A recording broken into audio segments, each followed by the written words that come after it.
কোথায় এসছো তোমরা? দৌড় হবে আমাদের আর কয়েকদিন বাকি, কয়েকদিনের অপেক্ষা মাত্র। তবে তার আগে প্র্যাকটিস চলছে, ঘোড়ারা দৌড়চ্ছে, প্র্যাকটিস করাচ্ছে।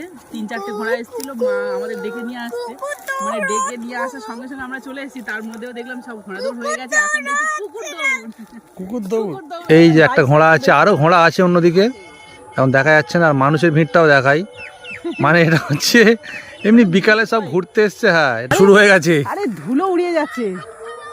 এই বাচ্চা চাচাচ্ছে, আমার বাচ্চা, ও নিজেই বাচ্চা, ও নিজেই বাচ্চা। এই একটা ঘোড়া নিশানা পয়েন্টে চলে এলো, এই আরেকটা যাচ্ছে, আরেকটা আসছে পিছনে, লাল ঘোড়া। ধুলো উড়িয়ে যাচ্ছে।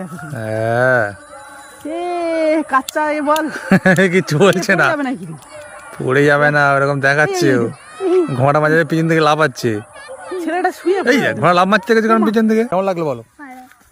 ভালো লেগেছে? আর আসবে না, সন্ধ্যা হয়ে গেছে। 3টে ঘোড়া একসাথে দৌড় করিয়েছে, তার মধ্যে একটা ঘোড়া পিছন দিকে চলে গেছে আর 2টো ঘোড়া সামনের দিক থেকে ঘুরে এলো। তো এই 2-3টেতে ভালো লাগে না, আরো অনেক ঘোড়া থাকলে ভালো লাগে। আগে 30টা পর্যন্ত ঘোড়া আসতো, ওইটা তো বেশি ভালো লাগে। কিন্তু যা আছে তাই আমরা দেখি। আমি তো এখানেই এসে প্রথম ঘোড়া দৌড় দেখলাম।